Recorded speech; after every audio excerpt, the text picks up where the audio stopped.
Buenas noches. En nombre de la Academia Peruana de Derecho, le damos la más cordial bienvenida a todo el público asistente. Esta noche me toca sustituir a nuestro presidente, el doctor Raúl Ferrero Costa, y lo hago con mucho agrado, y mi agrado es mayor teniendo a la doctora Ledesma, Marianela Ledesma, como expositora esta noche, al doctor Oscar Díaz Muñoz y al doctor Roger Rodríguez Santander. La Academia viene realizando, como muchos saben, estos foros con la idea de llegar a un público más amplio en temas fundamentales de la institucionalidad jurídica de nuestro país. Hemos estado visitando, por llamarlo así, diversas instituciones, discutiendo temas fundamentales en torno al funcionamiento de estas instituciones y, por cierto, no podíamos dejar de tocar el tema del Tribunal Constitucional.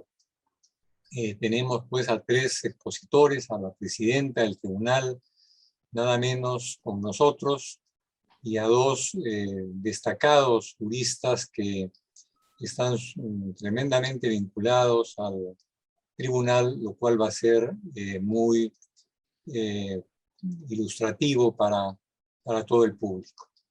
Yo quiero tomar un minuto porque creo que la Academia debe rendir homenaje al doctor Carlos Ramos Núñez.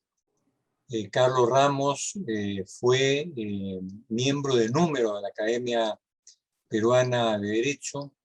En periodos anteriores ha sido miembro de la directiva, un destacado jurista, un destacado historiador del derecho y un ser humano de primer nivel.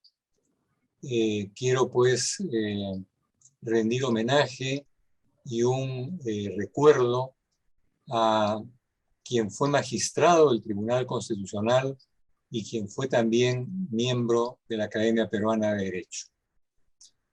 Con esto damos por iniciado el evento y le cedo la palabra a nuestro director de conferencias, el doctor Mario Castillo Freire. Muchas gracias, Javier. Bueno, vamos a presentar al primer expositor de esta noche, el doctor Roger Rodríguez Santander. Él es doctor cum laude y máster en estudios avanzados en Derechos Humanos por la Universidad Carlos III de Madrid, abogado por la Pontificia Universidad Católica del Perú, diplomado por el Centro de Estudios Políticos y Constitucionales del Ministerio de la Presidencia de España. También tiene un diploma de especialización en Justicia Constitucional por el Instituto Manuel García Pelayo de la Universidad Carlos III de Madrid. Es secretario general del Tribunal Constitucional, ha sido viceministro de Justicia, director general de Derechos Humanos del MINJUS, asesor jurisdiccional del Tribunal Constitucional. Es profesor en la Escuela de Posgrado de la Universidad Católica y de la Universidad San Martín de Porres y de la Facultad de Derecho de la Universidad Católica y de la Universidad del Pacífico. Miembro de la Asociación Peruana de Derecho Constitucional y autor de diversas publicaciones en su especialidad. Adelante, doctor Rodríguez Santander. Muchas gracias, doctor Castillo Freire. Mis primeras palabras sean de agradecimiento a la Academia Peruana de Derecho, en la persona del doctor Javier de Belaunde y de usted, el doctor Mario Castillo Freire, por permitirme dirigirles algunas ideas a propósito del vínculo del Tribunal Constitucional con los derechos fundamentales. Y por supuesto también mi saludo fraterno a la presidenta del Tribunal Constitucional, Marianela Ledesma, y a Oscar Díaz, que me acompañan en esta mesa virtual.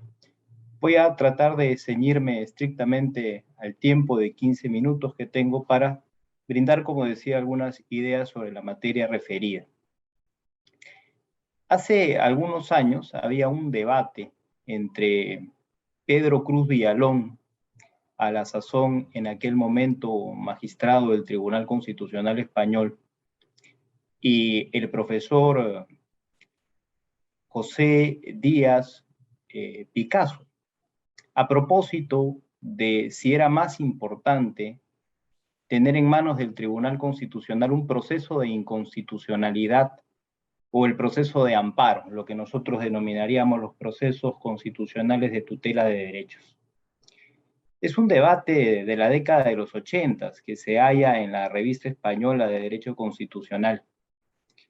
Y me llamaba la atención el debate, entre otras cosas, porque cuando lo revisé hace ya algunos años, yo comulgaba con la perspectiva de Cruz Villalón, en el sentido de que el proceso de inconstitucionalidad, es decir, el proceso que se encargaba de resguardar la supremacía normativa de la Constitución en un sentido objetivo, era un proceso incluso más importante que el proceso de amparo.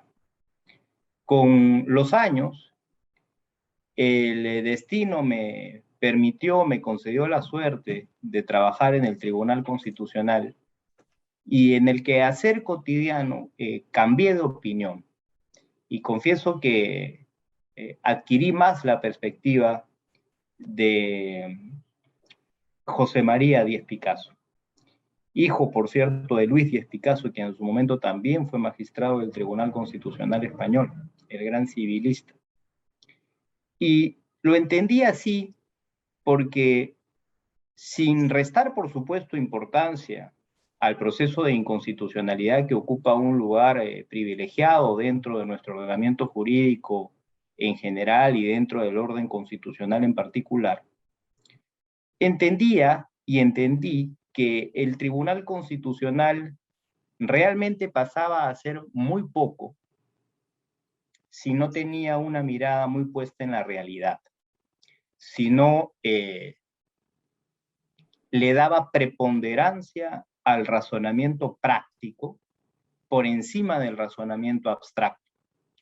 Es decir, si no pasaba a razonar un poquitito más bajo un marco, diríase quizá anglosajón o de tradición anglosajona o de common law, que aquella visión un poco más abstracta, kelseniana, que puede ser, digamos, muy interesante desde el punto de vista de la lógica, pero que a veces olvida la importancia que los derechos fundamentales tienen. Y el Tribunal Constitucional me hizo entender eso. Y con el tiempo me lo hacía entender cada vez más, a medida que se sumaban nuevas perspectivas, pero bajo esta misma mirada, con los colegiados que se iban reemplazando en el tribunal con el correr del tiempo. Y una cuestión que me llamó mucho la atención y que el público que nos escucha puede encontrar en la jurisprudencia del Tribunal Constitucional como un sello muy presente, fundamentalmente diría yo desde la década que comienza con el 2010 en adelante. Antes existía jurisprudencia sobre lo que voy a referir, pero no estaba tan bien sistematizada. Me refiero al momento en el que el Tribunal Constitucional comenzó a diagramar el fundamento de los derechos fundamentales, es decir, la dignidad humana. ¿Cuántas veces uno tiene noción cabal, ¿no?, de que la dignidad humana es el fin supremo digamos, que la defensa de la dignidad humana es el fin supremo de la sociedad y del Estado, que anida como valor en cada ser humano en particular por su sola condición de ser humano, que es el fundamento, por supuesto, de todos los derechos humanos, pero nada de esto responde qué es, ¿no? Es decir, cómo se concretiza, cuál es el sentido práctico de la dignidad. Y el Tribunal Constitucional comenzó a sistematizar la idea más o menos desde el 2010 en adelante. Y como no podía ser de otra manera, comenzó a concretarlo, digamos, de más a menos, ¿no?, desde más abstracción hasta más concreción.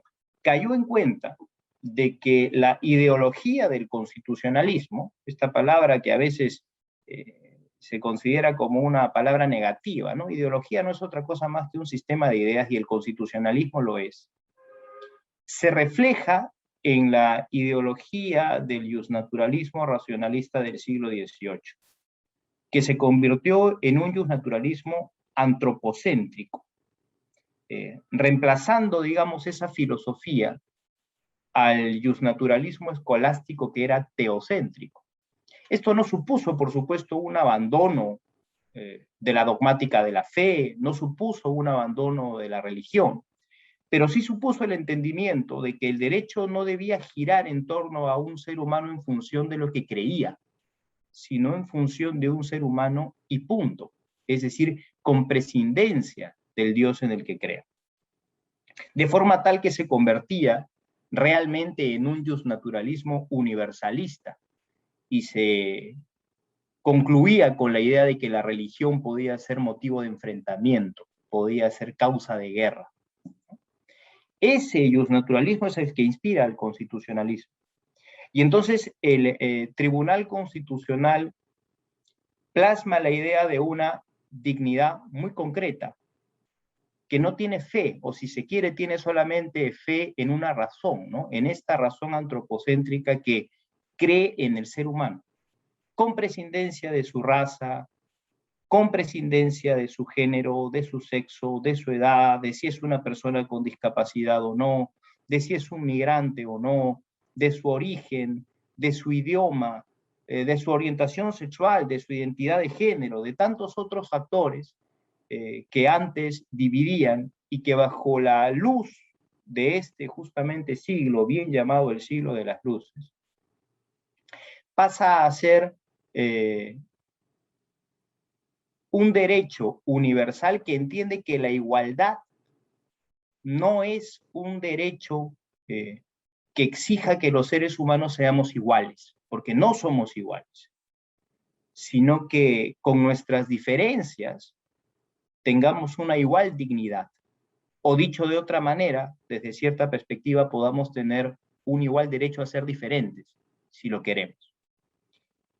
Ese entendimiento de la dignidad humana comienza a iluminar la jurisprudencia del Tribunal Constitucional y se comienza a tener una visión bastante concretizada de los derechos. Comienza a pensarse, por ejemplo, en la mujer embarazada y la necesidad de protegerla en cualquier escenario frente a la discriminación. Comienza a pensarse más recientemente en la persona privada de libertad, esa persona que está prácticamente apartada de las políticas públicas. Yo he tenido ocasión de trabajar también en el Poder Ejecutivo, y en el Poder Ejecutivo se sufre mucho sobre la materia porque tiene que trabajar sobre la materia, pero nadie quiere hacerlo. Se considera muy poco popular. Se gusta de invisibilizar a la persona interna en un establecimiento penitenciario. El Tribunal Constitucional ha puesto luces, reflectores sobre esa materia, justamente en la búsqueda de que la dignidad sea efectivamente este valor universal con prescindencia de las características en las que nos encontremos coyunturalmente posicionados. Pensó también en el migrante. Hay una sentencia premiada incluso en México sobre la materia en razón de la importante argumentación que despliega sobre la materia. Ha puesto sus ojos también en la persona adulta mayor. Todo esto con una jurisprudencia que, digamos, desglosa una argumentación sólida y que tiene una característica particular. Esta sí que venía de un poquito más atrás, ¿no? La idea de que el proceso constitucional de tutela de derechos es a veces un pretexto para hacer algo más, ¿no? Pretexto entre comillas, es decir, que no puede concretar su mirada solamente en aquella persona que dentro de una determinada coyuntura tuvo la oportunidad de llegar a la jurisdicción constitucional y eventualmente también al Tribunal Constitucional, sino que se requiere utilizar el proceso con una perspectiva, dirían los alemanes, más objetiva, ¿no? En la búsqueda de irradiar los efectos tuitivos de la sentencia en la mayor cantidad de población posible. Y el famoso estado de cosas inconstitucional que encontró su origen en la jurisprudencia del Tribunal Constitucional por el año 2003, ha sido inteligentemente utilizado en el devenir de los años para emitir una serie de sentencias estructurales que permiten hacer de los derechos fundamentales derechos que tengan esto que Robert Alexy denomina un efecto de irradiación, ¿no?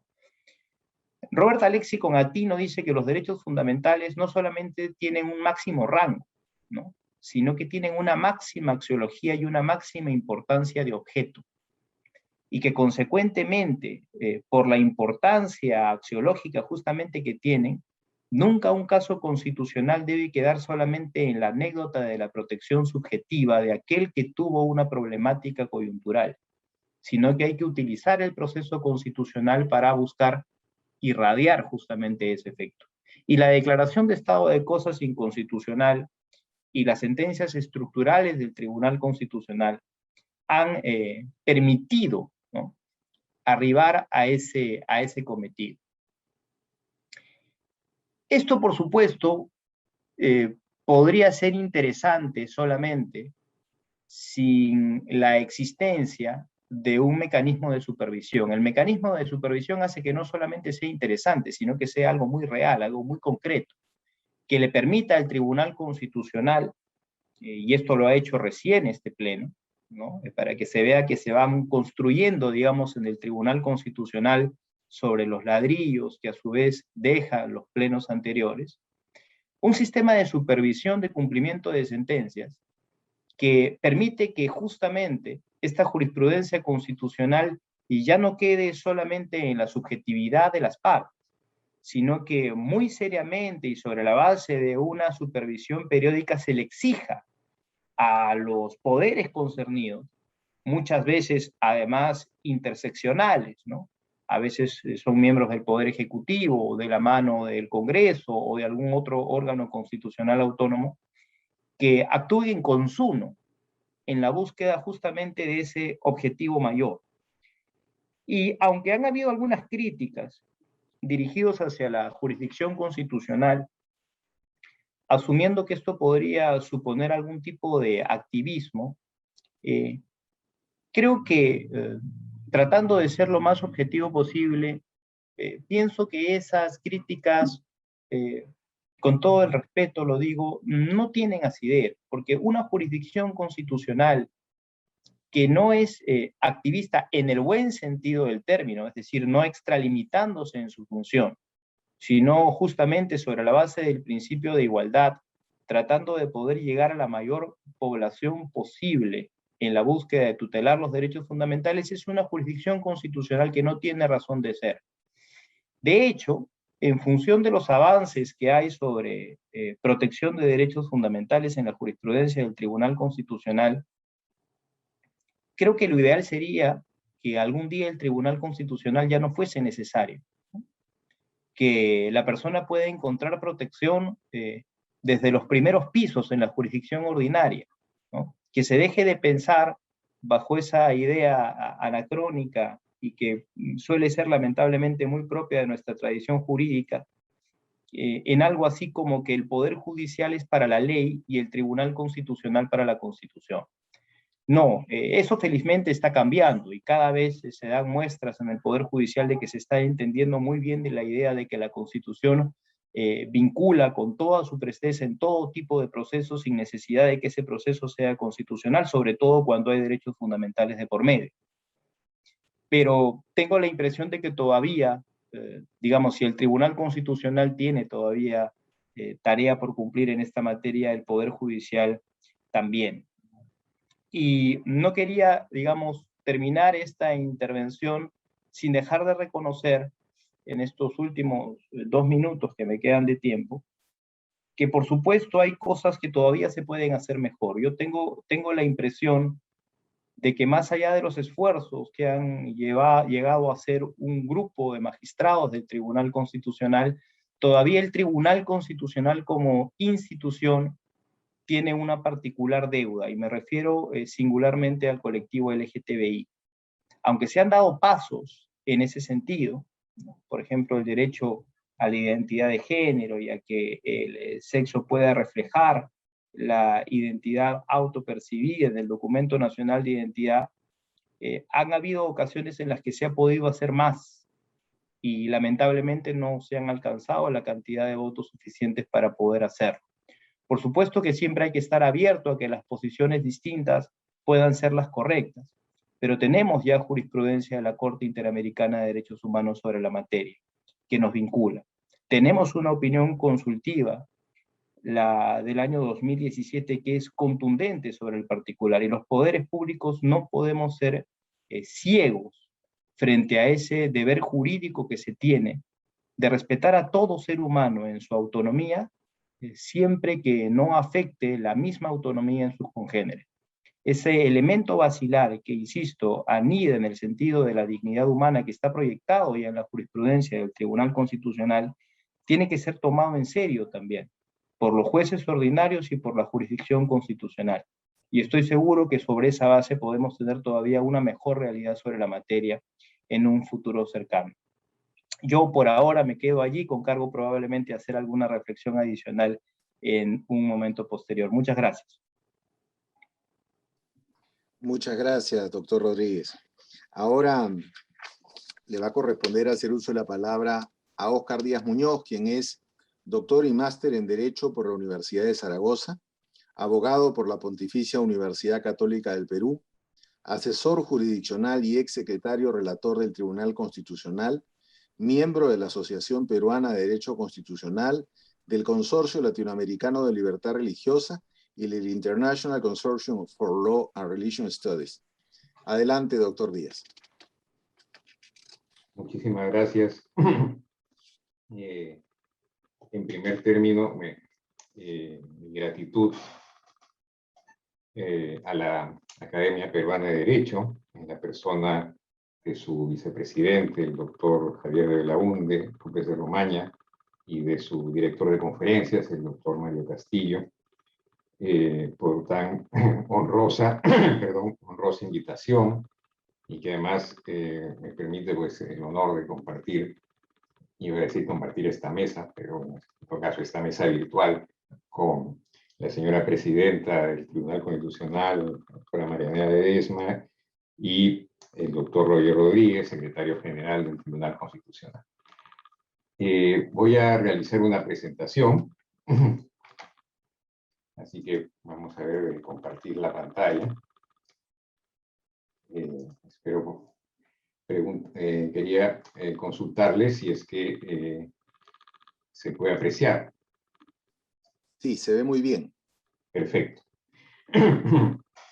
Bueno, entonces, el tema que se me ha encargado es el Tribunal Constitucional y el control de los poderes del Estado.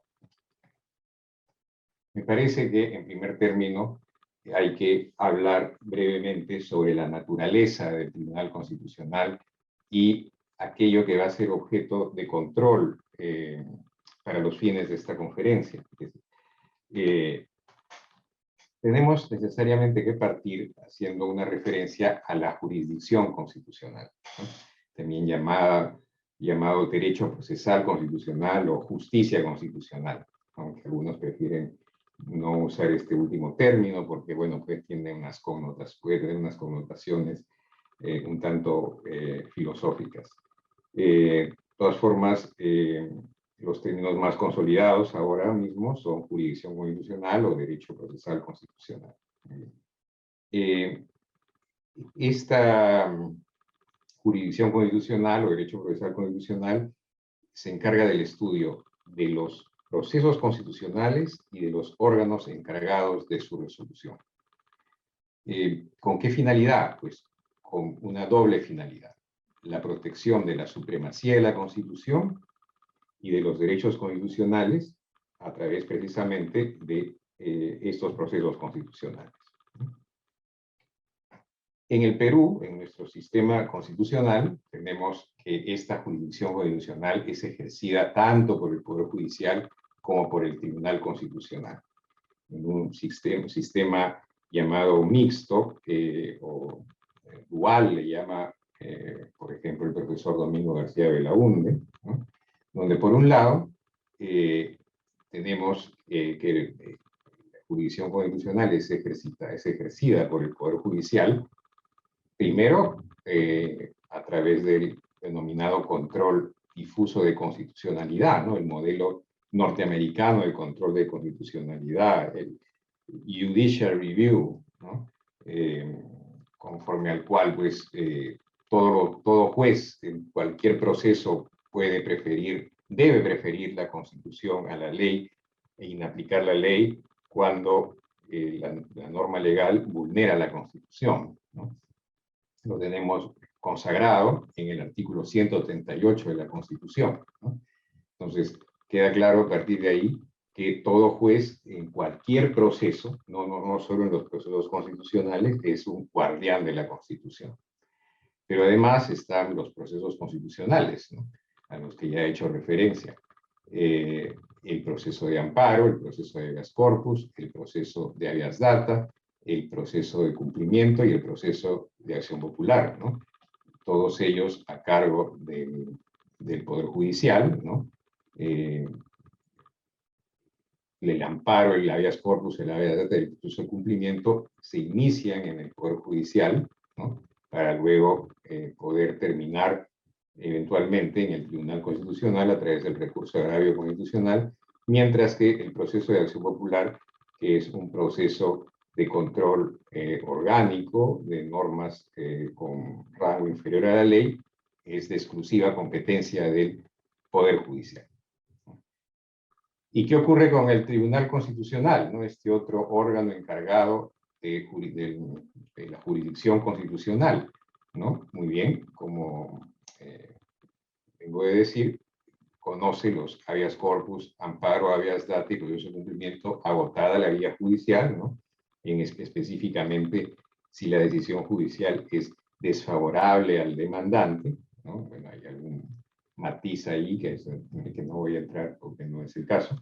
Y también se ocupa de manera originaria, en instancia única y definitiva, del proceso de inconstitucionalidad y el proceso competencial.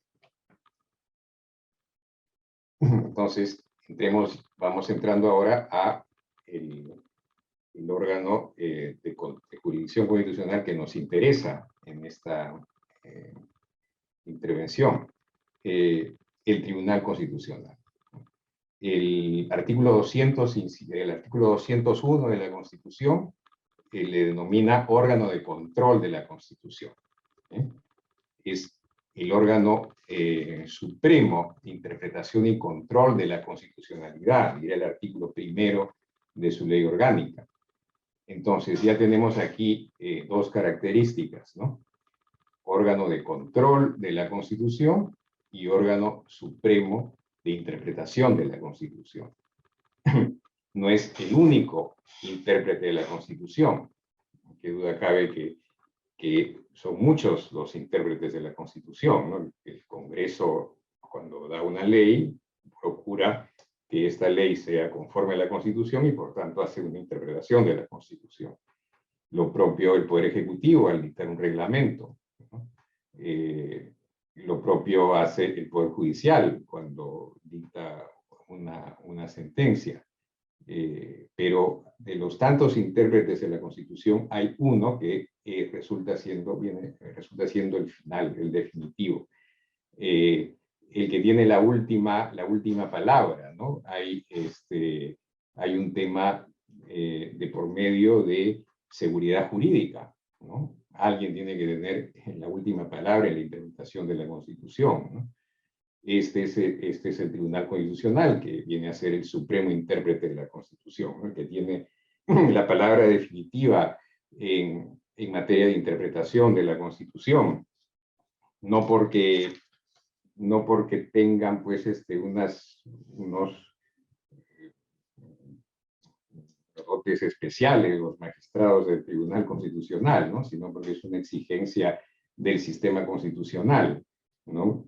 Aquí puede ser muy interesante recordar aquella frase del juez Robert Jackson de la Corte Suprema Norteamericana en una sentencia de 1953, refiriéndose a él y a sus colegas de la Corte Suprema Norteamericana, que también tienen la palabra definitiva en la interpretación de la Constitución, dijo: no somos los últimos por ser infalibles, pero somos infalibles por ser los últimos.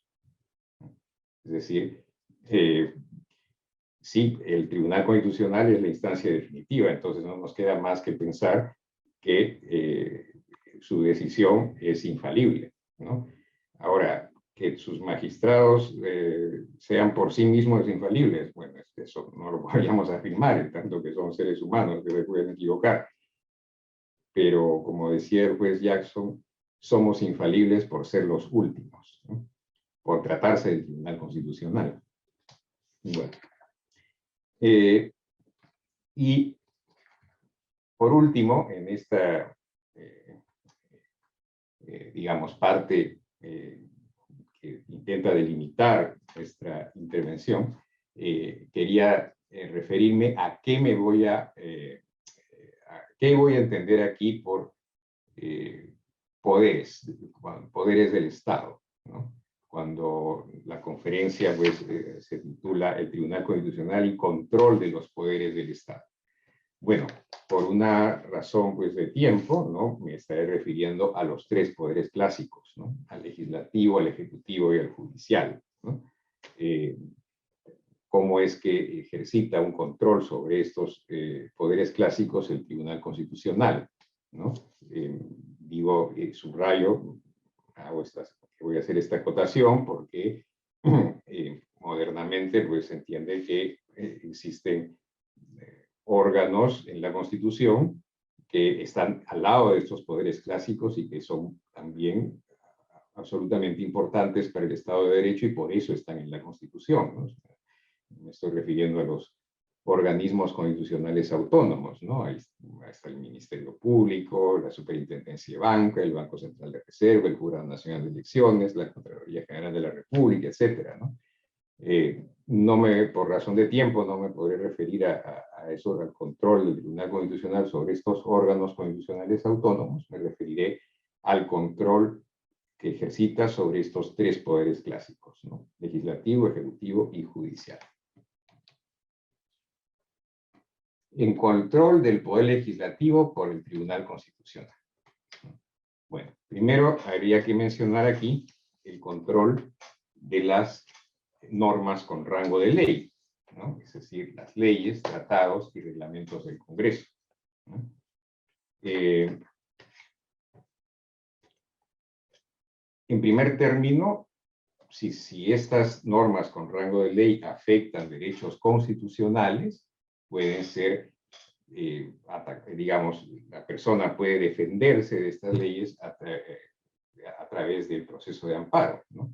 Siempre que se trate pues, de normas autoaplicativas, ¿no? Es decir, aquellas que por su sola entrada en vigencia ya pueden afectar un derecho constitucional y que, por supuesto, afecten derechos constitucionales, que es un requisito sine qua non de procedencia del amparo, ¿no? La consecuencia de una decisión en un amparo contra norma legal es la inaplicación al caso concreto, ¿no? Y la sentencia pues tiene unos efectos interpartes, ¿no? Pero también el Tribunal Constitucional, ¿no? Puede ejercitar un control sobre las normas con rango de ley a través del proceso de inconstitucionalidad. Contra estas normas con rango de ley, ¿no? Leyes, tratados y reglamentos del Congreso. Estamos aquí hablando de un control abstracto, es decir, esta es una demanda planteada directamente contra la norma legal, ¿no? Sin que exista pues, un caso concreto de aplicación. No puede ser planteada por cualquier persona, hay unos sujetos legitimados, ¿no? El presidente de la República, el defensor del pueblo, un número determinado de congresistas, un número determinado de ciudadanos, señalados en el artículo 203 de la Constitución, y las sentencias del Tribunal Constitucional en estos casos tiene efectos generales, ¿no? De eventual abrogación de la norma si es que declara fundada la demanda, ¿no? Es decir, inconstitucional la ley en cuestión, ¿no? y sus efectos son ex nunc, es decir, la decisión no tiene efectos retroactivos, ¿no? Salvo, por supuesto, en materia penal, si favorece al reo, o cuando se trata de normas de carácter tributario, el Tribunal Constitucional debe regular los efectos de su decisión en el tiempo. Bueno, pero también pueden haber actos no normativos emanados del Poder Legislativo. Por ejemplo, ¿no? Cuando una decisión administrativa del Congreso por el cual se despide, por ejemplo, un trabajador, bueno, pues eso puede ser también controlado por un proceso de amparo, ¿no? Por supuesto, también el Tribunal Constitucional puede ejercitar el control del Poder Legislativo a través del proceso de habeas data, por ejemplo, cuando se trata de la protección del derecho de acceso a la información pública, o a través del proceso de cumplimiento, ¿no? En caso pues el Congreso sea renuente a acatar una norma legal o un acto administrativo. ¿Qué hay respecto al control del Poder Ejecutivo por el Tribunal Constitucional? Puede también darse el control a través del amparo contra normas legales, por ejemplo, ¿no? Cuando el Poder Ejecutivo dicta un reglamento, ¿no? Si este reglamento tiene naturaleza autoaplicativa y afecta derechos constitucionales, pues cabrá un amparo contra ese reglamento, ¿no? Los efectos de esa decisión serán para el caso concreto y también serán los efectos interpartes, ¿no? O sea, solamente involucra a las partes, no tiene un carácter general. Y también el Tribunal Constitucional puede controlar al Poder Ejecutivo a través del proceso de inconstitucionalidad. Cuando se trata de normas con rango de ley que dicta el Poder Ejecutivo, ¿no? Me estoy refiriendo aquí a los decretos legislativos y a los decretos de urgencia.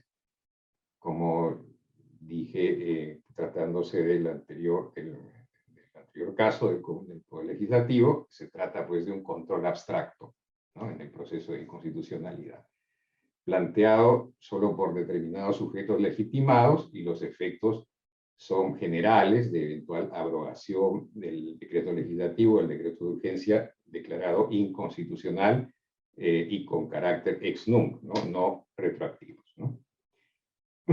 ¿De qué otra forma puede ejercitar el control del Poder Ejecutivo el Tribunal Constitucional? Bueno, a través de un eventual habeas corpus o amparo que llegue hasta el Tribunal Constitucional, donde se controle los actos del Poder Ejecutivo durante la vigencia de los regímenes de excepción, ¿no?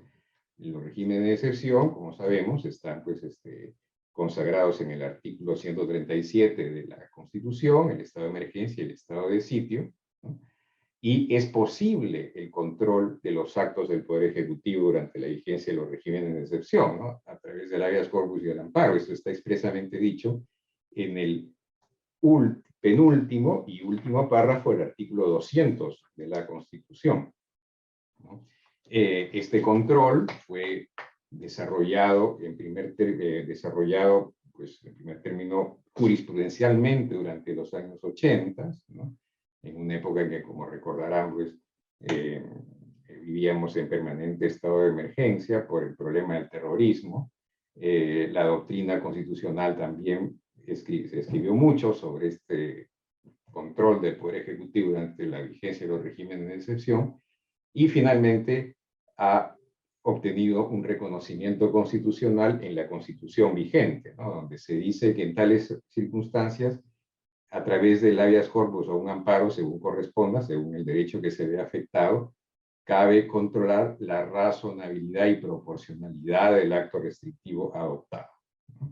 Ahora mismo vivimos en un estado de emergencia, ¿no? Un estado de emergencia que ha sido declarado a partir del 1 de octubre por 31 días, ¿no? Y seguramente se irá prorrogando en razón del COVID-19, y hay pues unas restricciones a los derechos constitucionales, ¿no? Como a la libertad ambulatoria, tenemos un toque de queda, a la libertad de reunión, hay determinados aforos máximos, Y bueno, pues todo eso puede ser controlado a través del habeas corpus o el amparo según el derecho de que se trate, ¿no? Controlado, ¿en qué términos?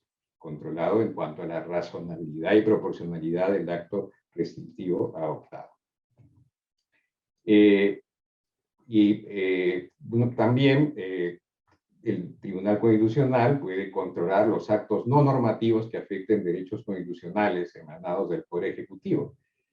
Por ejemplo, a través del habeas corpus, si se agrave la libertad individual o derechos conexos, imaginémonos pues una detención policial fuera del flagrante delito, o también a través del amparo si se afectan otros derechos constitucionales, ¿no? Por supuesto, también puede controlar el Tribunal Constitucional al Poder Ejecutivo a través del proceso de habeas data y el proceso de cumplimiento.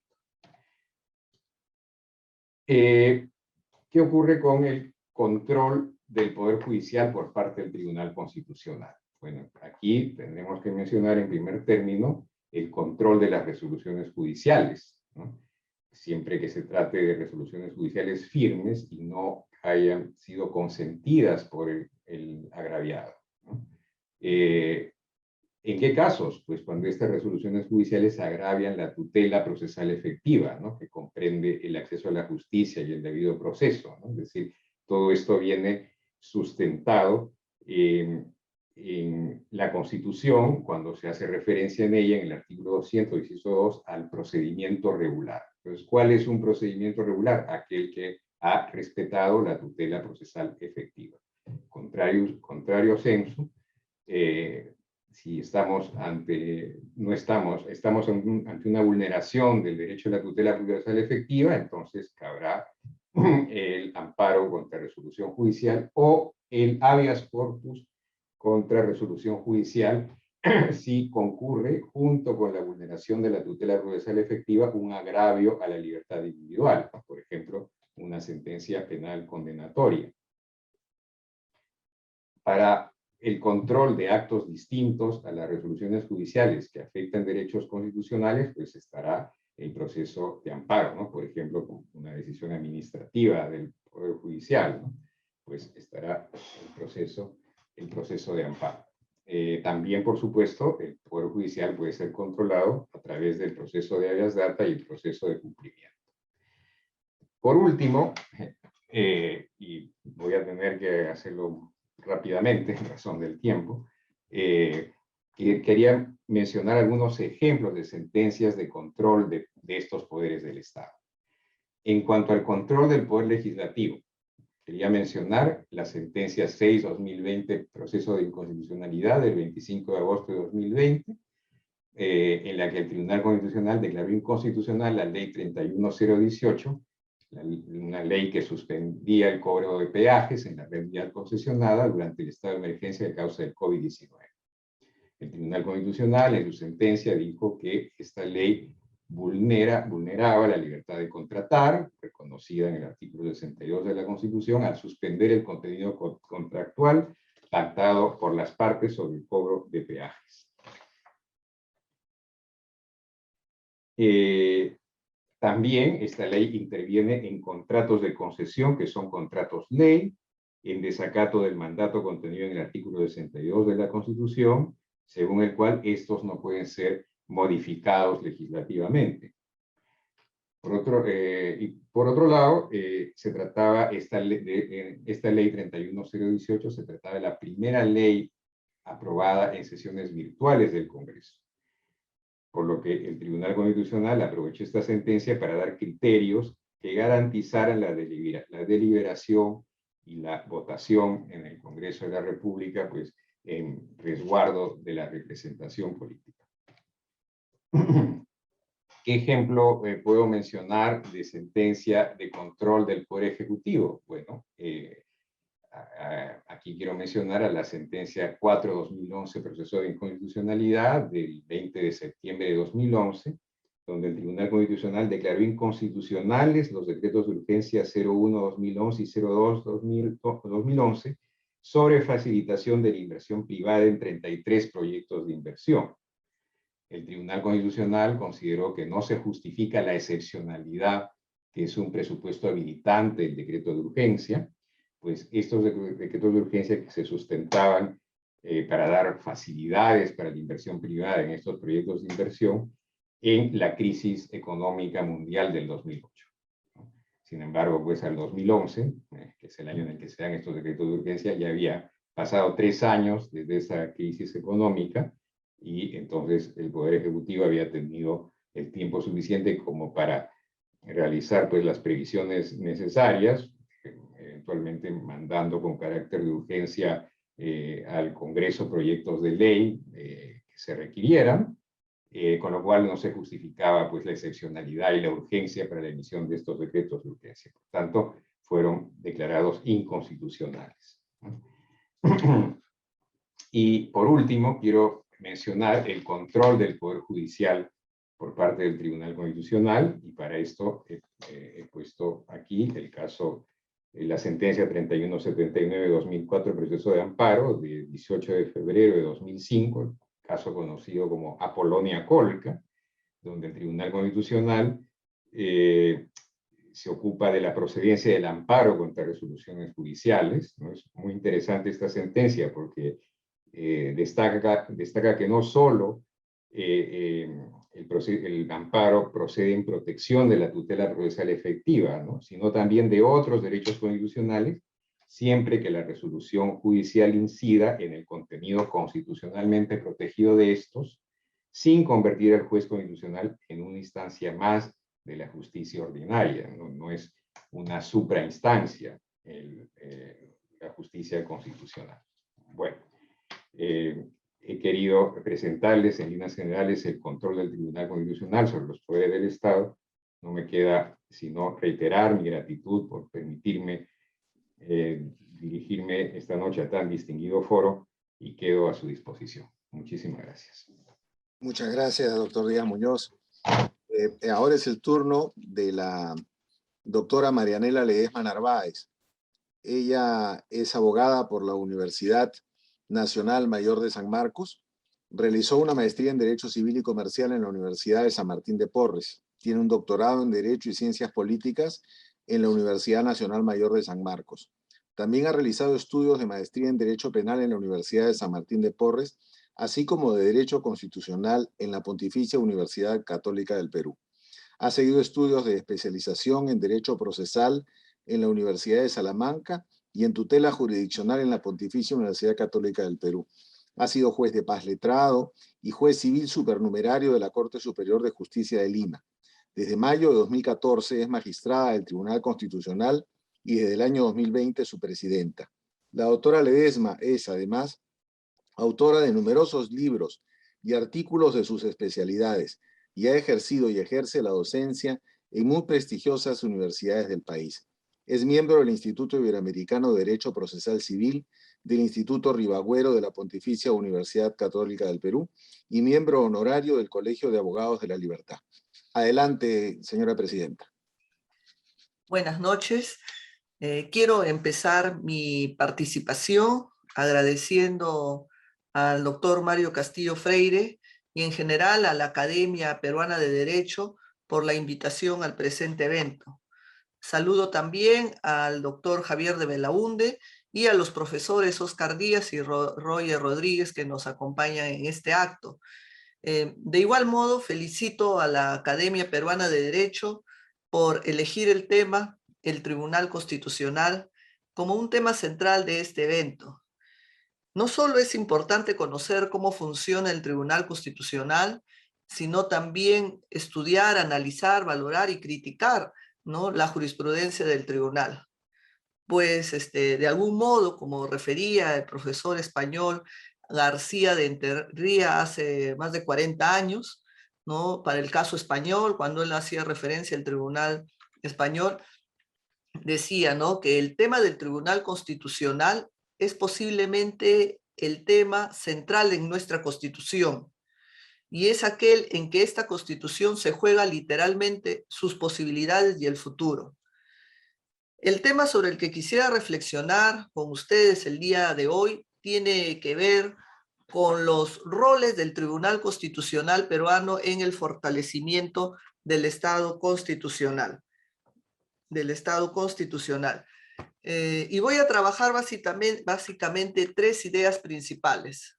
La primera, la del Estado constitucional, la del concepto de derecho en el Estado constitucional y la de los roles que corresponde al Tribunal Constitucional en ese Estado constitucional. En primer lugar, empezaré examinando el concepto de Estado constitucional. Desde una postura crítica, analizaré luego el grado de realización del Estado constitucional en nuestro país, para lo cual será necesario pues distinguir por lo menos 3 etapas de este proceso. La primera, la de su reconocimiento formal, la segunda, de una progresiva implementación, y la tercera, diríamos, la de su consolidación.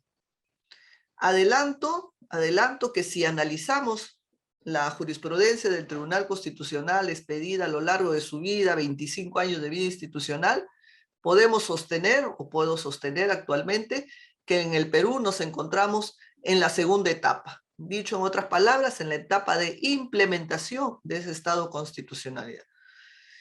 La de una progresiva, diríamos, implementación del Estado constitucional, y que de ninguna forma se puede afirmar que el Estado constitucional sea consolidado, y que de ninguna forma se puede afirmar que el Estado constitucional sea consolidado en el Perú. Nos falta aún mucho que hacer, mucho que trabajar para lograr esa consolidación. Estamos en un camino de implementación. No nos es ajena la idea, ampliamente reconocida por historiadores, sociólogos, literatos y otros especialistas, que afirman que en el Perú falta trabajar mucho para lograr la efectivización de los derechos fundamentales de todos los peruanos y de todas las peruanas. Basta solo con apreciar los altos niveles de desigualdad aún existentes en nuestro país. En un segundo lugar, también vamos a decir o vamos a analizar las características que también resalta la jurisprudencia del Tribunal Constitucional y que tiene que ver de manera particular con la concepción dinámica del derecho. Y quizá, como se ha dicho o como se ha hecho más recurrente en estos últimos tiempos, la interpretación de la Constitución por parte del Tribunal Constitucional ha mostrado que el derecho no puede ser entendido como un conjunto de normas cuyo contenido sea claro, completo, definitivo, entre otras características. No. De hecho, hay muchas de estas normas que podrían entenderse inclusive como normas regla, incluso en la Constitución misma. Pero también hay normas cuyo contenido es indeterminado, incompleto o cambiante, las que podrían entenderse como normas principio, destacando entre ellas las normas sobre los derechos fundamentales. En tercer lugar, nos corresponde también verificar los roles que toca el Tribunal Constitucional en ese fortalecimiento del Estado constitucional. Se puede entonces afirmar de manera general que corresponde el rol judicial de defensa del elemento autoritativo del derecho en aquellos casos cuyos contenidos normativos ya están determinados en la Constitución o ya están interpretados en la propia jurisprudencia del Tribunal Constitucional, ¿no? Una segunda situación es el rol de innovación o de prevalencia del elemento valorativo en el derecho sobre aquellos casos que son los menos, pero que no poseen una solución normativa clara en la Constitución, o aquellos en los que se requiere una optimización del contenido del derecho fundamental. Un tercer rol, diríamos el rol de preservar la independencia judicial, incluso contra las propias convicciones o intereses personales que podríamos tener los jueces.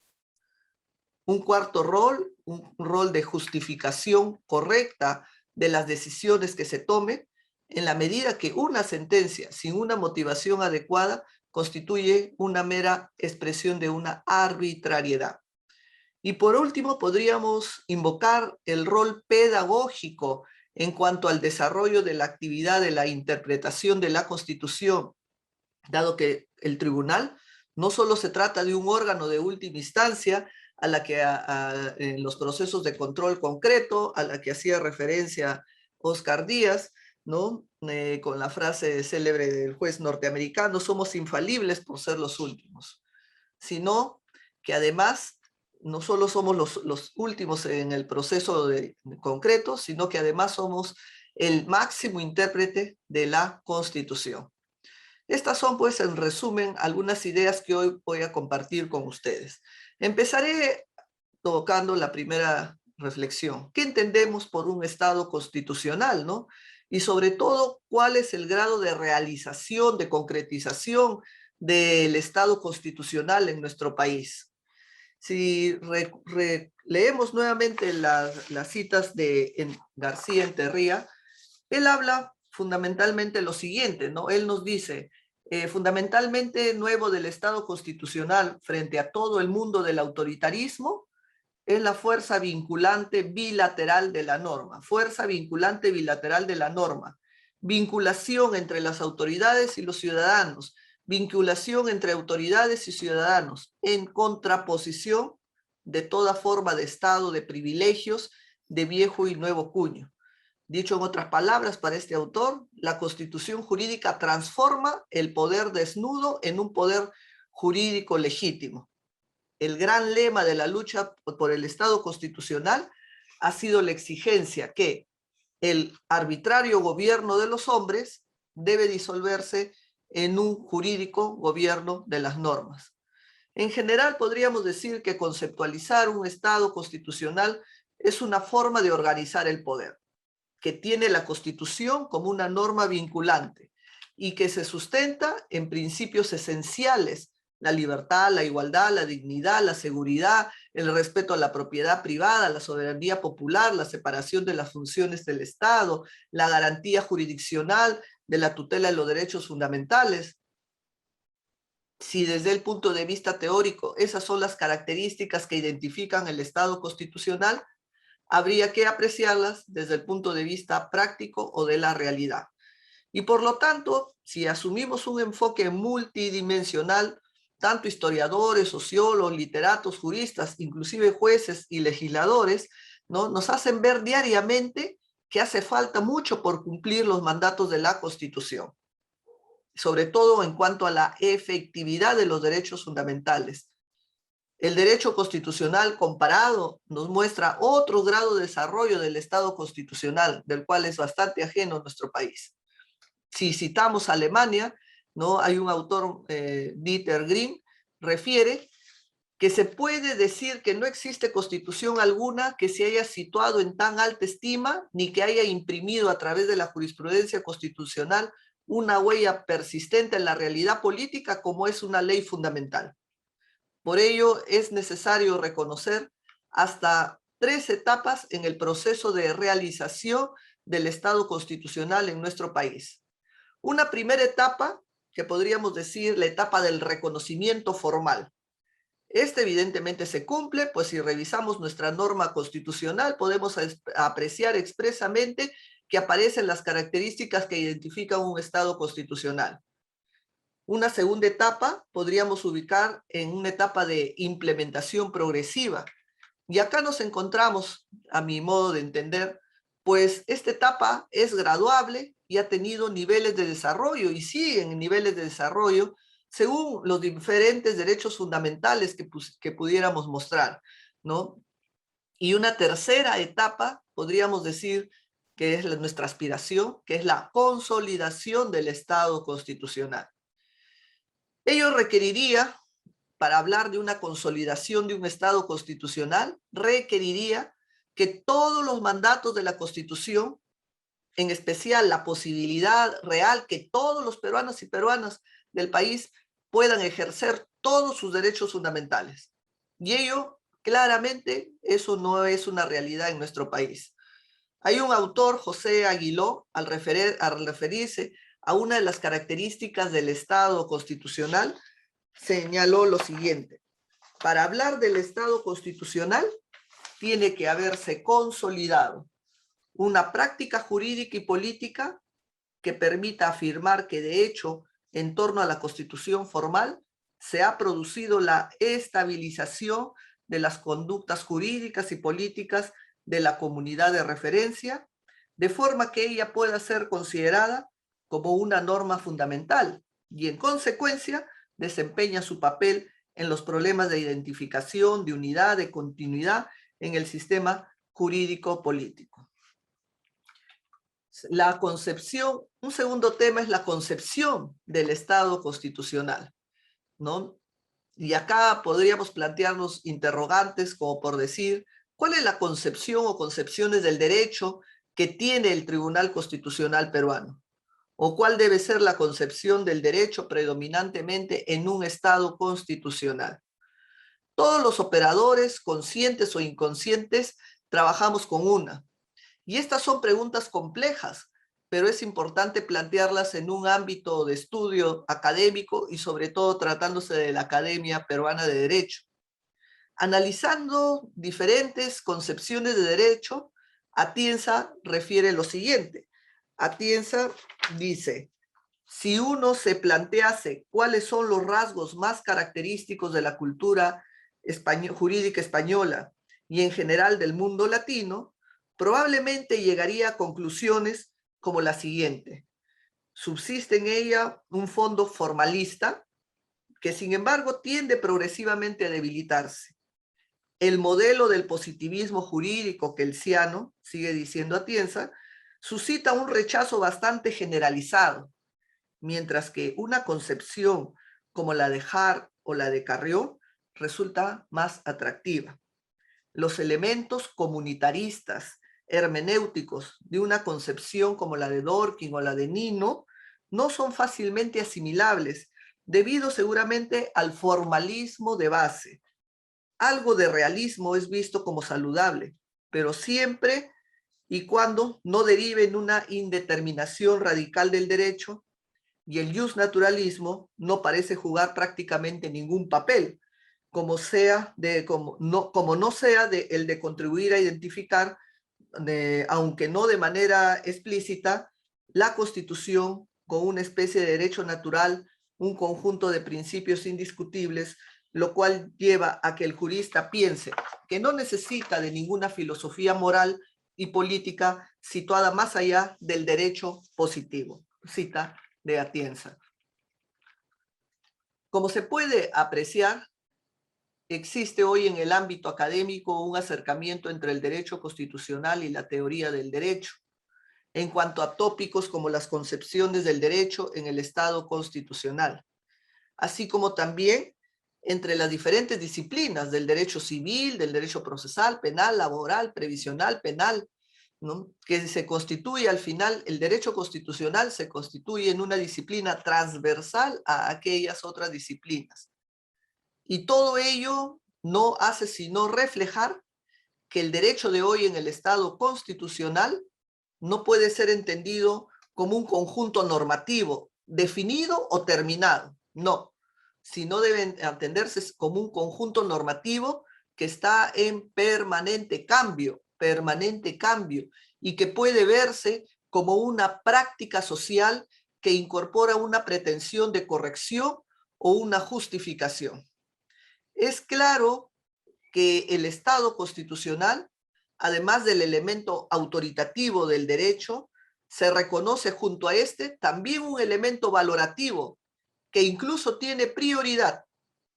Y para eso también recuerdo las palabras de Roger Rodríguez, que hace un momento intervino. Tal elemento valorativo tiene como base el principio de la dignidad humana y permite que las disposiciones constitucionales sean optimizadas en casos concretos, por todos los operadores e incluso por los ciudadanos, y en definitiva de modo oficial y en última palabra por los jueces y por el Tribunal Constitucional. Es este elemento valorativo del derecho, la dignidad humana, el que ha servido de base al Tribunal Constitucional para realizar su trabajo en casos difíciles, casos en los que inclusive no existía una solución normativa predeterminada para solucionarlos. Y por eso también coincido con las palabras que ha señalado Roger en una muestra de esta práctica en lo que nosotros llamamos las sentencias estructurales, como parte del trabajo que hace el Tribunal Constitucional, ¿no? El respectivo marco procesal establecía pues de modo claro que sus pronunciamientos eran de control concreto y se circunscribían al caso concreto y vinculaba a los que participaban a este. Sin embargo, diferentes casos, sobre todo en los últimos años y en este pleno, ha identificado casos concretos en los que existe una vulneración masiva de derechos constitucionales y de personas que se colocaban en la misma situación de vulnerabilidad de las que sí demandaron. Entonces, sobre eso, por lo menos este pleno ha abordado casos de mujeres de extrema pobreza en el ámbito rural, a las que necesitaban y buscaban educación y que el tribunal, en base a estas sentencias estructurales, ha colocado como parte de su jurisprudencia. En el caso de personas que están hacinadas en los centros penitenciarios, en el caso de personas quechohablantes en nuestro país que requieren expresarse en su propio idioma, ¿no? Y bueno, y en la información inclusive del servicio público que debe brindárseles, el servicio público que debe brindarse al idioma preponderante de la población en donde se brinda este servicio. Y ni qué decir también de los temas vinculados a la enfermedad mental o la salud mental, sobre todo de las personas que están recluidas en estos centros penitenciarios.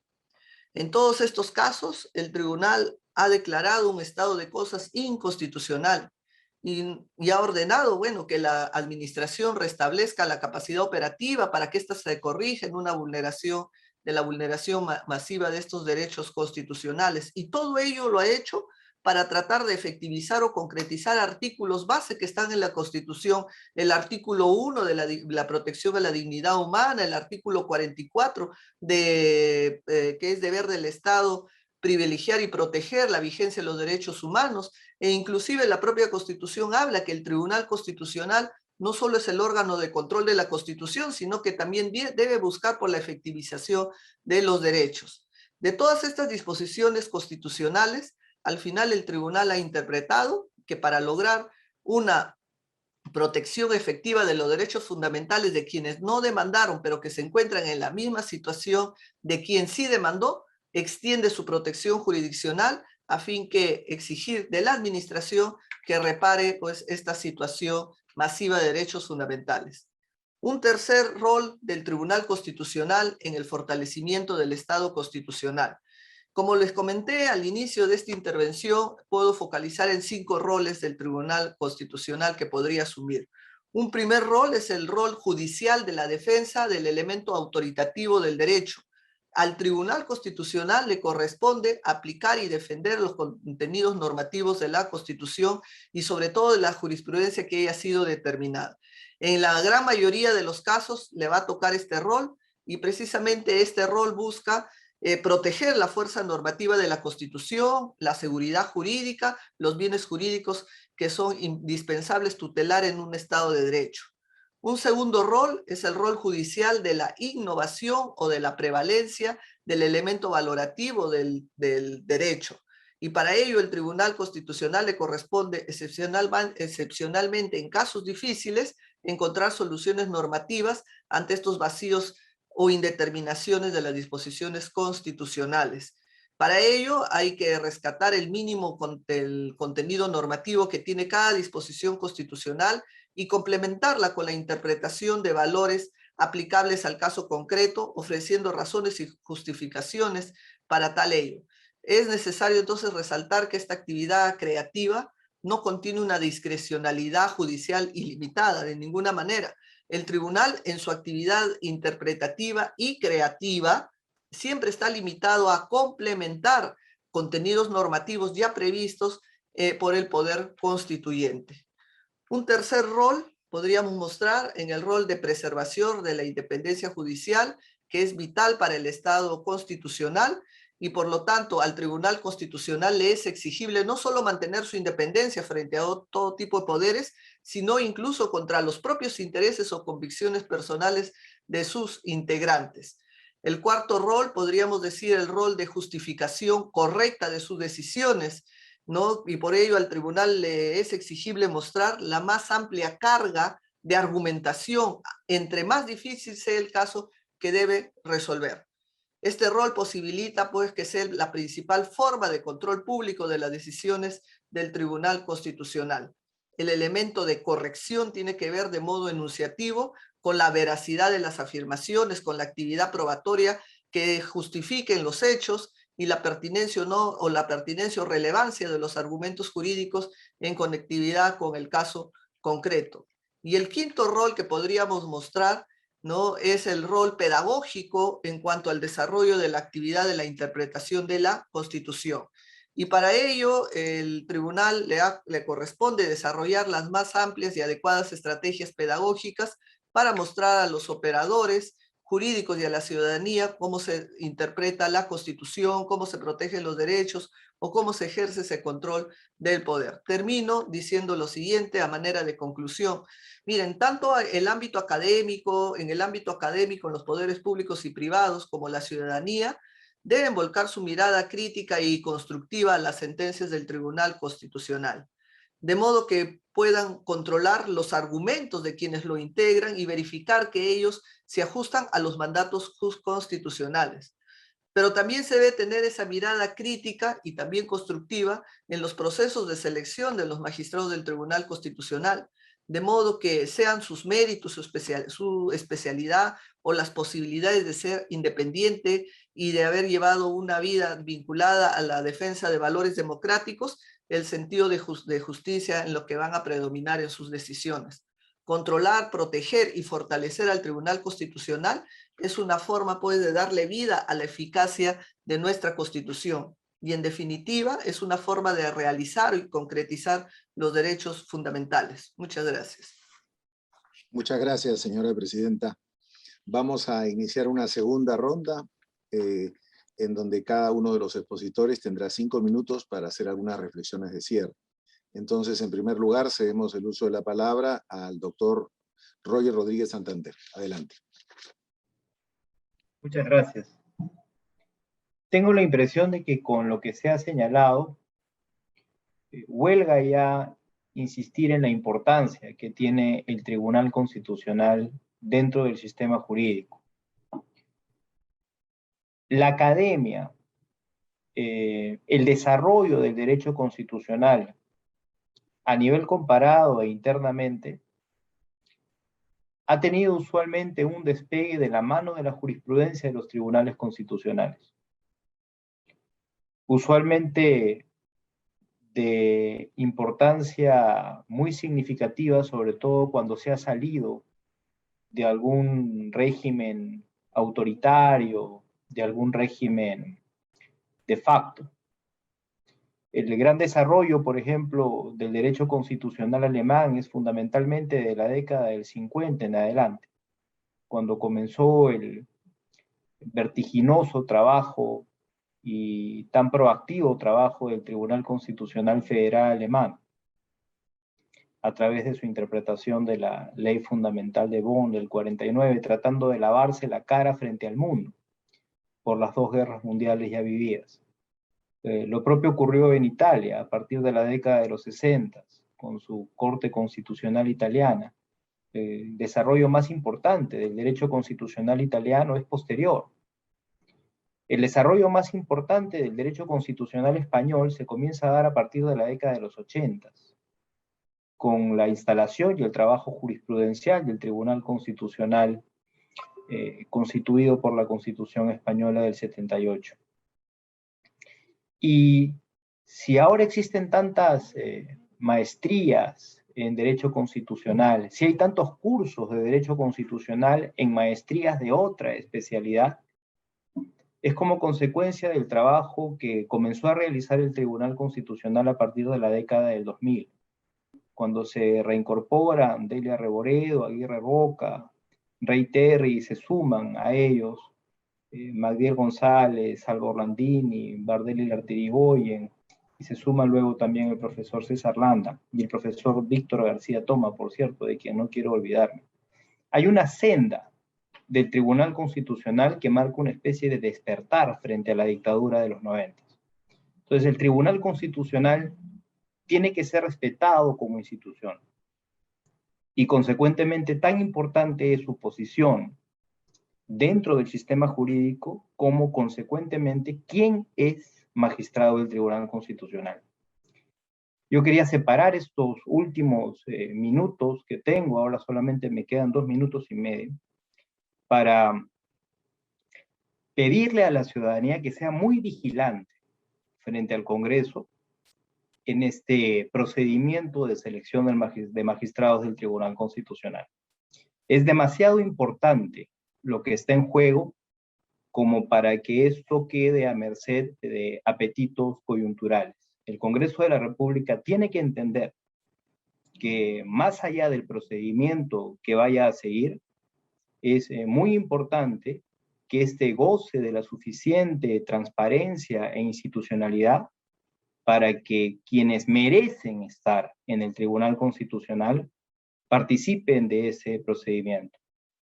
No lo digo porque la doctora Marianela Ledesma esté aquí, pero si alguna característica tiene el Tribunal Constitucional actual, es que más allá de la ideología que se pueda compartir o no respecto de su visión de la Constitución que puede tener cada magistrado o magistrada, son 7 personas honestas e independientes, algo que lamentablemente no se ha podido decir en los últimos tiempos de todas las instituciones a nivel del país.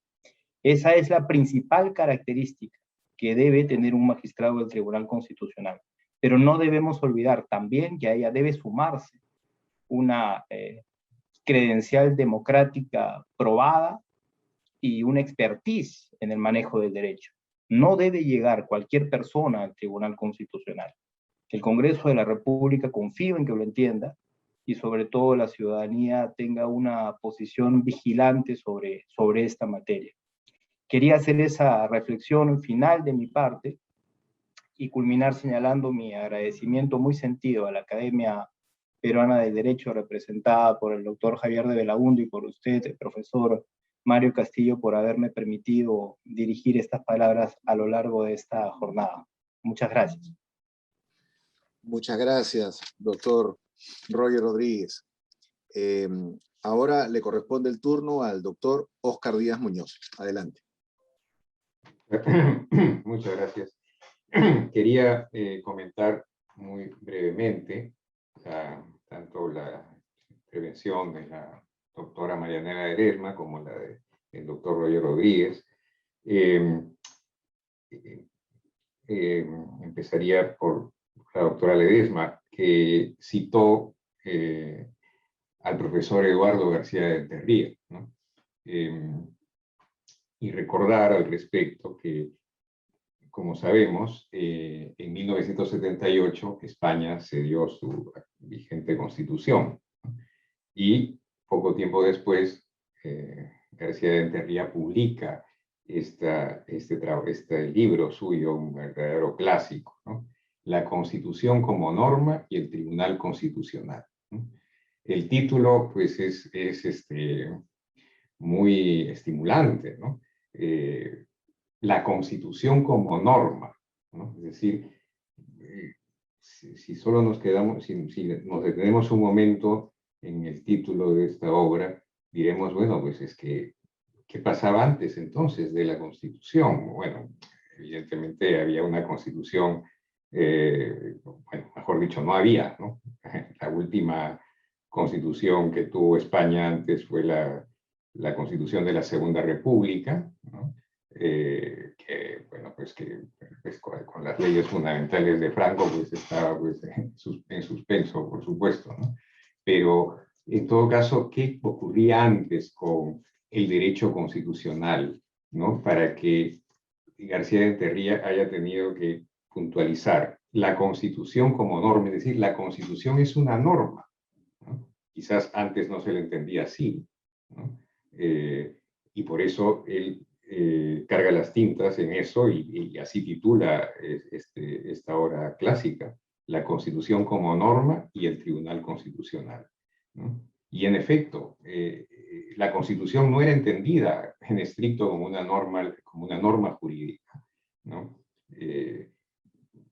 Alguna vez escuché pues, que en España, y es algo que perfectamente se podría trasladar al Perú, ¿no? y a muchos países, a muchos otros países, ¿no? en España se entendía que el que invocaba la Constitución, esto antes, por supuesto, del desarrollo jurisprudencial español al que ha hecho referencia Roger, el que invocaba la Constitución es que muy probablemente no tenía razón, ¿no? No le asistía el derecho, ¿no? ¿Por qué se iba hasta la Constitución? Porque probablemente no tenía, ¿y por qué no invocaba pues, el Código Civil, el Código de Comercio? Pues probablemente no tenga una norma legal que respalde su pretensión, entonces presumiblemente este señor no tenga razón, ¿no? El asunto estaba así, ¿no? Entonces, el libro de García de Enterría viene a puntualizar, la Constitución es una norma jurídica tan aplicable como lo es un código civil, un código de comercio, un código tributario, cualquier otra ley, pero no solamente nos debemos quedar ahí, ¿no? Sino es la norma suprema del ordenamiento jurídico, ¿no? Es decir, la más importante de todas, ¿no? A las que todas deben quedar subordinadas, ¿no? Y deben guardar coherencia con esa norma que es la Constitución, ¿no? Con esa norma suprema, ¿no? Y por eso es que se entiende muy bien lo que mencionó la doctora Ledesma, ¿no? Que el derecho constitucional ahora se constituye en una disciplina transversal. Y esto tiene mucho sentido, ¿no? Porque todas las disciplinas jurídicas tienen que estar conformes con la Constitución. Y ahí está el derecho constitucional como disciplina transversal. Y creo que entender eso contribuye a la consolidación del Estado constitucional que la doctora Ledesma ha destacado como una tarea donde se ha avanzado ya mucho, pero todavía quedan muchas tareas pendientes. Y en lo que respecta a la intervención de Roger Rodríguez, quería recordar, ¿no? Muy interesante esta discusión que él ha mencionado sobre qué trabajo es más importante en el Tribunal Constitucional, ¿no? Si el proceso de inconstitucionalidad o el amparo, ¿no? El proceso de inconstitucionalidad entendido como controlador de la supremacía de la Constitución o el amparo como protector de derechos fundamentales. Creo que es difícil establecer pues una jerarquía, pero porque ambas son funciones esenciales, ¿no? Del Tribunal Constitucional. Pero bueno, puestos a hacer un trabajo académico, si se quiere, ¿no? Definitivamente habría que decir que la protección de los derechos fundamentales que de manera especial se procura a través del amparo es probablemente la tarea más importante del Tribunal Constitucional, ¿no? Si partimos de lo que dice la Constitución, ¿no? La defensa de la persona humana y el respeto de su dignidad son el fin supremo de la sociedad y del Estado, ¿no? Artículo 1 de la Constitución. Resumen, el fin supremo del derecho, ¿no? Es la defensa de la persona humana.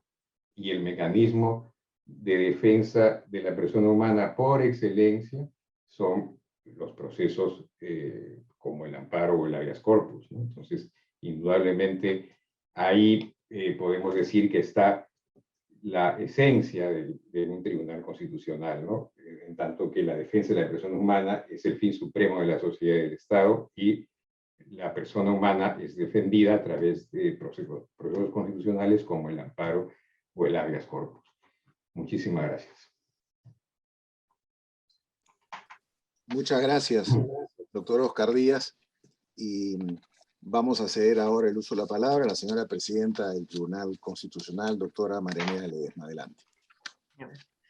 Quiero en esta intervención empezar recogiendo las palabras de Oscar Díaz, en la que, citando al profesor García Enterría, decía la Constitución como norma. Me voy a quedar hasta ahí porque el título dice algo más, ¿no? Y la Constitución como norma para agregar algo más de nuestra experiencia. Y lo que tendríamos que decir es que la Constitución como norma termina siendo tocada y dándole vida a esas normas dándole eficacia y a partir de la labor que hacen los jueces y por qué no también decir a partir de la labor que hace el Tribunal Constitucional en última instancia. Entonces, podemos decir que en la construcción de este Estado constitucional, la labor de los jueces constitucionales juega un rol protagónico para materializar o concretizar esos anhelos, valores, principios que como grupo social queremos alcanzar. De ahí que, a mi modo personal, asumo que la labor de un juez, y sobre todo ubicado en un tribunal constitucional, tiene una labor de ser transformador de una realidad social, transformador de una realidad en la que no puede haber igualdad de condiciones, igualdad de oportunidades, para transformar precisamente y caminar hacia un Estado más igualitario, es un Estado que permita la posibilidad de que sus ciudadanos tengan las mismas oportunidades para desarrollarse en toda su dimensión. Y en esa lógica de transformación hacia la tutela de los derechos de los ciudadanos, de las personas, un elemento o un instrumento que hemos encontrado, no por unanimidad, pero por lo menos con una gran aceptación en el colegiado, es la referencia a las sentencias estructurales que buscan declarar un estado de cosas inconstitucional, que por cierto ya en otros plenos se ha invocado, pero que este pleno se ha mantenido. Pero de este pleno, por lo menos, algo que dejamos, ya estamos próximos para irnos, que dejamos dentro de esta lógica de transformación. No solo hay que enunciar en sentencias meramente estructurales, sino la idea es, ¿no?, supervisar y verificar cuánto se ha avanzado en ese cambio que bajo una lógica de interpretar la Constitución se busca por lo menos alcanzar en una vida más democrática, por lo menos la tutela de los derechos básicos a los ciudadanos. Y quiero terminar colocando un ejemplo tan básico de nuestra vida diaria. Posiblemente nosotros que vivimos en Lima, citadinos, tal vez no entendamos la dimensión o sintamos la dimensión de hablar y comunicarnos con otro ciudadano en el idioma preponderante, porque todos acá mayormente hablamos el castellano. Pero si nosotros tuviéramos que dirigirnos a Ayacucho, Huancavelica, Purima, vamos a encontrar personas quechohablantes, ¿no? Quechohablantes que también requieren del Estado y que requieren de un servicio del Estado. Pero cuando estos ciudadanos quechohablantes se dirigen al servicio del Estado, a la municipalidad, a la posta médica o a cualquier servicio que da el Estado, lo van a hacer en el idioma que ellos conocen, que es el quechua, el aymara, el ayaninca, ¿no? Sin embargo, el Estado le va a responder en un idioma que no es el idioma que ellos manejan. Esto es una problemática que el tribunal va a analizar en un caso concreto, caso Díaz Cáceres de Tinoco, de una persona que se tuvo que enfrentar a la municipalidad porque la municipalidad le puso una restricción en una comercialización ambulante que tenía. Ella era una quechohablante frente a un Estado que se comunica en castellano. A partir de ese caso, el tribunal reflexionó y dijo, artículo 48 de la Constitución, ¿no? No solo el castellano es el único idioma oficial que tenemos en nuestro país, tenemos tantos idiomas oficiales, son idiomas oficiales no solo el castellano, sino en las zonas donde predominen, también lo son el quechua, el aymara y las demás lenguas aborígenes según ley, artículo 48 de la Constitución. Y a partir de este caso, y a partir de la interpretación del artículo 48, el tribunal, en este caso Díaz Cáceres de Tinoco, que lo ha convertido en una sentencia estructural y también supervisada, además, ha señalado como regla que el servicio público debe darse en el idioma preponderante de la zona. Es una sentencia focalizada en Carhuaz, en Huaraz, ¿no? Pero que a partir de esa regla podemos extender a otras áreas y a otros pobladores y ciudadanos que necesitan que el Estado les brinde un servicio en el idioma que ellos hablan, ¿no? Entonces pongo este ejemplo para dejarles de tarea a los futuros jueces y a los futuros interesados en el derecho constitucional y a los que creen en un Estado constitucional en construcción, que tenemos todos mucho que hacer. Y la labor de un juez, sobre todo dentro de un tribunal constitucional, es precisamente eso, remover los cimientos de un servicio estatal, diríamos, deficiente, y al cual nosotros, por lo menos dentro de nuestra labor como jueces constitucionales, tenemos el deber, ¿no?, de velar porque esto vaya transformándose en una realidad de un Estado realmente constitucional en el Perú. Con eso les agradezco mucho también su atención y gracias por permitirme decir estas palabras en este evento. Muchas gracias, señora presidenta. Y ahora, para el cierre del evento, las palabras de nuestro señor vicepresidente de la Academia Peruana de Derecho, el doctor Javier de Belaúnde López Romaña. Gracias, Mario. Bueno, en primer lugar, quiero agradecer y felicitar a los 3 expositores de esta noche. Creo que han sido presentaciones excelentes y complementarias que han mostrado no solamente la importancia del Tribunal Constitucional proclamada de manera genérica, sino realmente, por ejemplo, en los roles que nos ha descrito la doctora Ledesma, cuál es, digamos, la concreción en diversos aspectos de esta importancia para la vida democrática, para el Estado constitucional de derecho, para los derechos humanos, por parte del Tribunal Constitucional. Igual lo que nos ha expresado el doctor Oscar Díaz y Roger Rodríguez, creo que han sido visiones de diversos aspectos del trabajo del Tribunal Constitucional, que sin duda es una institución que viene cumpliendo un rol central en la democracia peruana.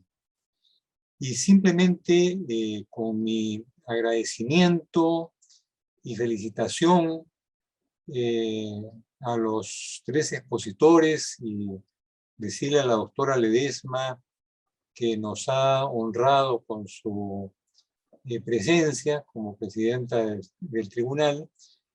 Quiero concluir con la invocación que se ha hecho y que creo que es fundamental hacerla desde la Academia Peruana de Derecho.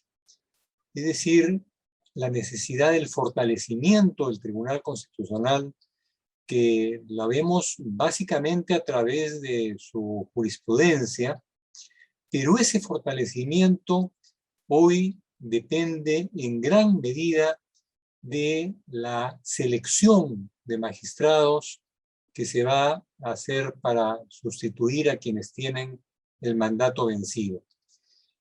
Como muchas cosas, se juega en la elección de las personas, la suerte de las instituciones.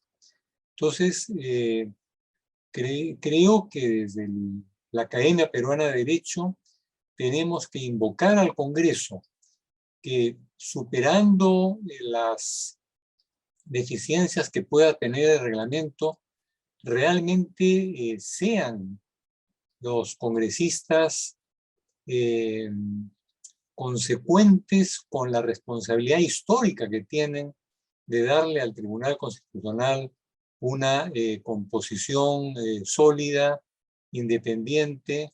Se ha resaltado la característica y la necesidad de la honestidad, que suscribo plenamente, y estamos pues a puertas de un proceso de selección que es absolutamente clave y que desde la Academia Peruana de Derecho invocamos al Congreso de la República y a la ciudadanía en su vigilancia que tengan un especial cuidado y un especial interés en el mantenimiento de una institución de la importancia que hemos visto en las exposiciones de esta noche, en la riqueza de las exposiciones de esta noche que nos muestran las diferentes funciones para una consolidación del Estado de Derecho.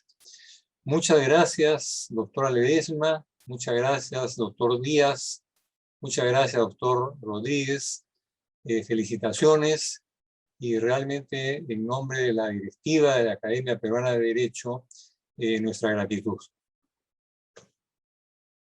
Muchísimas gracias, doctores, por su brillante participación y agradecemos a todo el público asistente.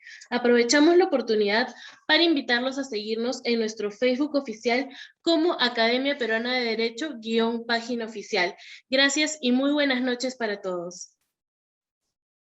Gracias. Buenas noches. Buenas Gracias. noches. Gracias. Buenas noches. Gracias.